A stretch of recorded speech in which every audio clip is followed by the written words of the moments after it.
After my fiancée stole my identity and drained my accounts, I lost everything. She moved out laughing. Good luck proving it was me. I spent 2 months building a case. Yesterday, her mother called me crying. Please drop the charges. She'll get 10 years. I simply replied, she should have thought about that before taking everything I had. I 32M still can't believe this is my life now. 6 months ago, I had a fiancé, savings, and plans. Now I've got debt collectors calling daily in a court case that's consuming my every waking hour. My fiancé and I were together for 3 years, engaged for the last 8 months. We were supposed to get married next spring. Looking back, I missed so many red flags. She'd get defensive when I looked in her direction while she was on her phone. She borrowed my laptop constantly. She'd ask weird questions about my accounts, security questions, password reset emails, stuff I didn't think twice about at the time. The night it all blew up. I was at dinner with friends. My card declined. Embarrassing, but whatever. Probably just forgot to transfer money. Tried my other card. Declined too. Checked my banking app under the table and felt like I'd been punched in the gut. Accounts drained. Both of them, $37,461 gone. Call my fiancé. No answer. Called again. Voicemail. Had this sick feeling in my stomach as I drove home. Half her stuff was gone. Found a note. It wasn't working out. Sorry. That's it. Nothing about the fucking money. Spent that night in complete panic mode. Called banks. Checked accounts. Ran credit reports. Shit kept getting worse by the minute. Not just my accounts emptied. She'd opened 5 credit cards in my name, maxed out at, like, $47,350.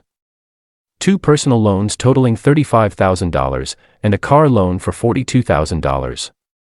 When I finally reached her the next day, she wasn't even trying to hide it. Yeah. I took some money. You always said what's yours is mine. Then she fucking laughed and said, good luck proving the rest was me. I asked where my money went. She just said places. Don't bother looking for it. And then twisted the knife. I needed a fresh start. You were too boring anyway. She came with her brother the next morning to get the rest of her stuff. I confronted her again, and she just smirked. Good luck proving it was me. I know exactly how to cover my tracks. I didn't yell, didn't beg, just watched them load the car. Something in me just switched off or maybe switched on. I closed the door and started making calls. Police first, filed identity theft and fraud reports, then lawyers, then every bank and credit card company. The police weren't exactly giving me confidence. These cases are complicated, they kept saying, especially between couples. Hard to prove criminal intent. So I decided to prove it. All of it. Took a week of PTO and started working full-time on building a case. Spent another 5 weeks spending every evening and weekend on it while working my normal job during the day. My boss was surprisingly cool about my situation and let me take longer lunches for phone calls with banks and lawyers. I documented everything. Got security footage from our apartment building showing her leaving with boxes on the days of the transfers. Retrieved deleted browser history from my laptop. She wasn't nearly as tech-savvy as she thought. Found email confirmations for cards and loans in my trash folder. Got screenshots of texts between her and her friend where she literally called to her escape plan. Discovered my password saved in a folder on her cloud account that synced to our shared tablet. She'd been planning this for months, making small withdrawals, testing passwords, intercepting my financial emails. The more I dug, the more evidence I found, and the more pissed off I got. Meanwhile, my financial situation was a nightmare. Had to crash on my friend's couch because I couldn't make rent. Credit score tanked from 780 to 490. Lived on ramen and whatever my buddy cooked. Applied for victim status with credit agencies to dispute all the fake accounts, but that shit takes forever. Banks froze my remaining accounts during the fraud investigation, so I couldn't even access the little money I had left. After almost 3 months of this, the detective finally called. They were pressing charges, multiple felony counts, identity theft, fraud, grand larceny. The DA was confident with the evidence we compiled. That night, my fiancée's mother called me crying. Please drop the charges. She made a mistake. She'll get 10 years in prison. She's my only daughter. I just said she should have thought about that before taking everything I had. Her mother went ballistic. She was just taking what she deserved. You always controlled the money. Total bullshit. She made her own money, and I never monitored her spending. I hung up and blocked her. Then my fiancée called from some random number, suddenly all sweet and scared. Babe, we can work this out. I'll pay you back. I was going through something. Please don't do this. I recorded that call too. More evidence. The arraignment is set for next month. My lawyer says it's unusually clear-cut for domestic identity theft. Whatever that means. I'm still on my friend's couch, still rebuilding, still have days where I can't believe this is my life. But I'm gonna see this through, not just for the money, but because fuck her for thinking she could get away with this. We'll update after the arraignment. Update 1. It's been almost 6 weeks since my last post. Haven't updated sooner because 1, this shit is exhausting, and 2, my lawyer advised me be careful about what I share online until after case is resolved. But I need to vent, and you guys were supportive last time. After posting here, I got a bunch of DMs asking if my ex had done this before. Hadn't even occurred to me to check. Tracked down our ex before me, we met at a couple social things. Dude was weird about talking at first, but eventually told me she cleaned out their joint account when they broke up around $8,000. He never went after her legally because it seemed like more trouble than it was worth with lawyers and everything. Pass this info to the detective. They added it to the case file. Meanwhile, my ex's family has gone full psycho with the harassment. Her mom created like 6 different social media accounts to message my friends about what a vengeful monster I am. Her dad showed up at my job, and security had to remove him. My buddy's girlfriend got a message from my ex's cousin calling me a pathetic loser who's just mad he got dumped. Last week, I got served with papers. My ex is suing me for defamation. Claims I'm ruining her reputation with false accusations. My lawyer literally snorted when I called him about it. Said it's a desperate attempt to scare me into dropping the criminal charges and will probably get thrown out in the first hearing. The financial hell continues. Had a job interview rescinded when they ran a credit check. Finally got access to my checking account again, but it's got, like, $230 in it. My friend's still letting me crash, but his girlfriend is clearly getting tired of the arrangement. Can't blame her. Some minor wins. Got approved for a secured credit card with a $300 limit. One of the credit card companies removed the fraudulent account from my report. Found a weekend gig doing inventory at a warehouse that pays cash daily. The criminal case keeps getting bigger. The prosecutor discovered my ex used my identity for a business loan of $75,000 that I didn't even know about.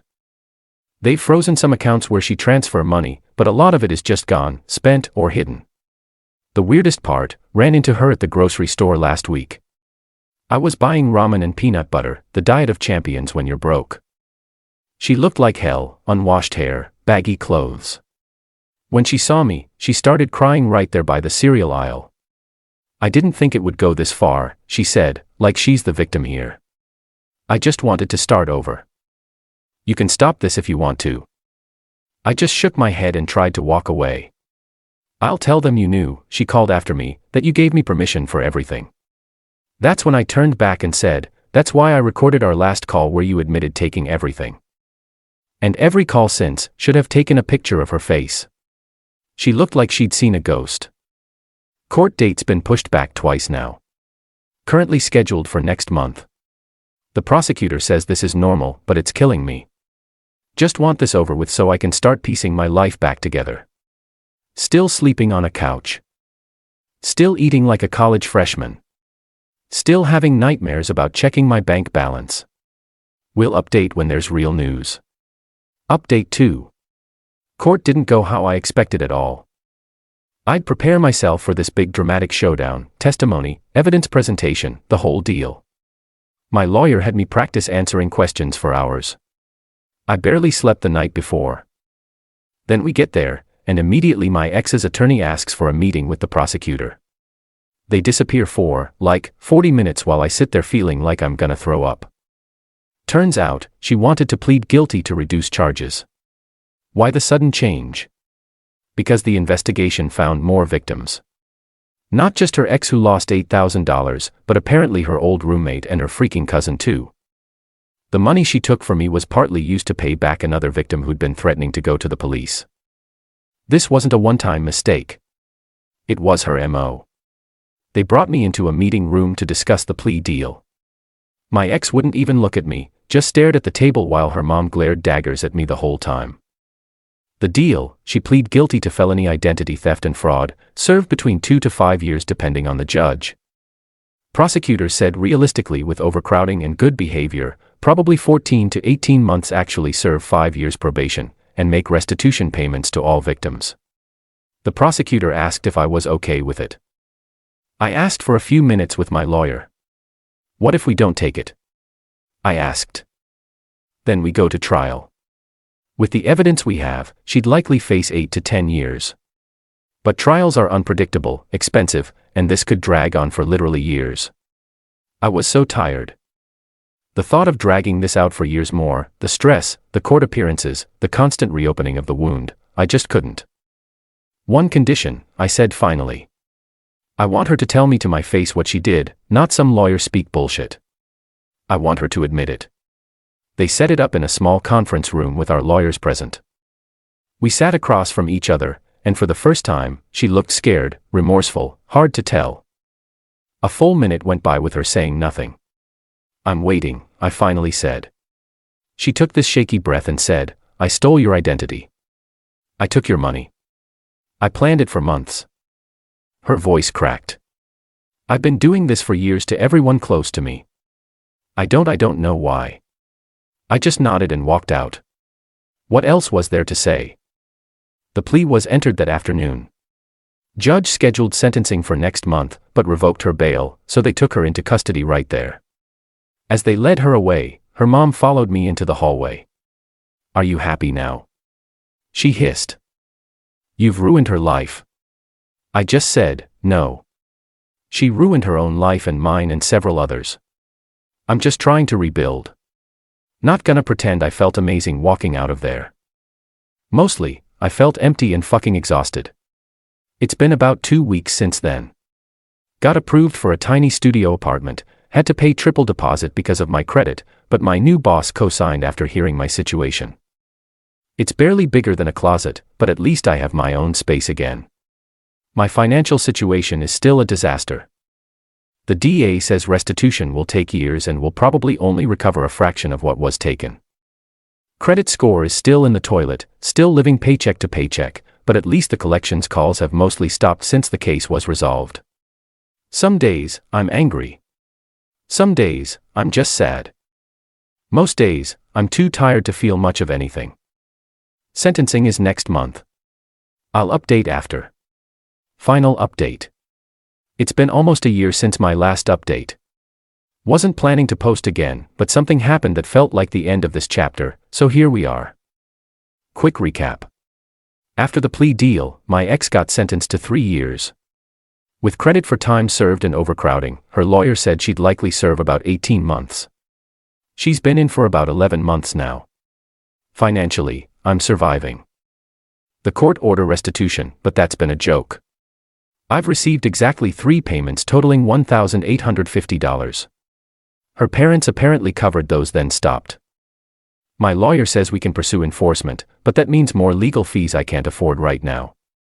My credit score has crawled up to 620.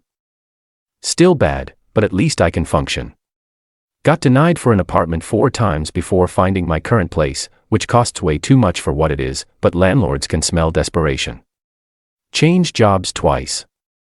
First one let me go during restructuring right after I had to take 3 days off for court stuff. Current job pays better but has garbage hours. Still living basically paycheck to paycheck, but at least I have an actual bed now instead of an air mattress. Dating, LOL. Trust issues much. Tried a couple dates that went nowhere.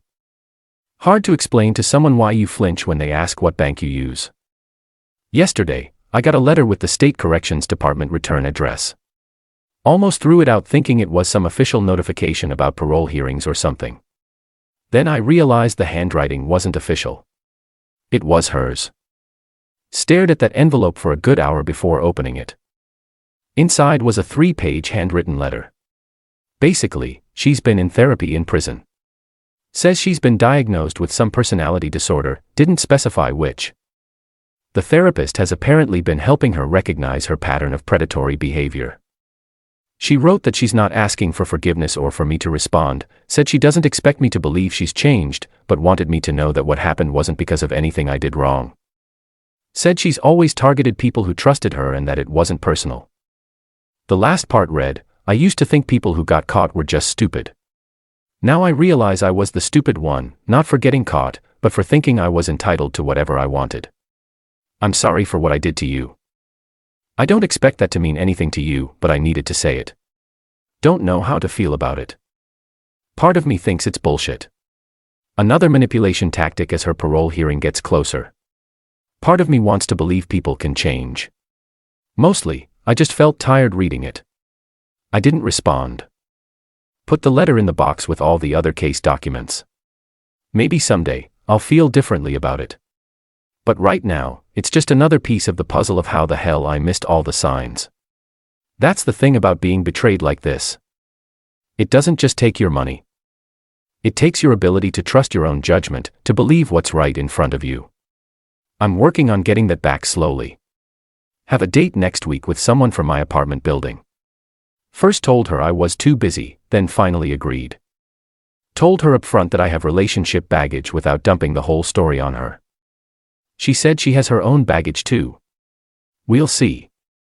My ex's mom still sends the occasional nasty email.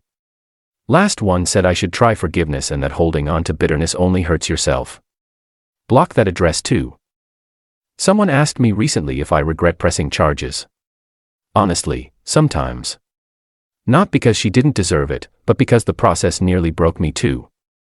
The financial toll, the emotional drain, the constant reopening of wounds. If I'd known how hard it would be, I might have just tried to walk away and rebuild quietly. But then I remember her laughing when she said, "Good luck proving it was me." I remember the feeling of standing in my empty apartment after she took everything, and I know I couldn't have lived with myself if I'd let her get away with it. My life still isn't great, but it's mine again.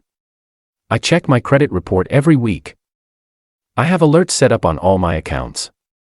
I'm careful about who I let in, but I'm still here, still rebuilding. And maybe eventually, I'll feel normal again. If you're reading this because something similar happened to you, I won't bullshit you. The road back is long and brutal, and sometimes you'll wonder if it's worth it. Document everything. Find at least one person you can trust. Accept help when it's offered. And remember that justice isn't always satisfying, but it's still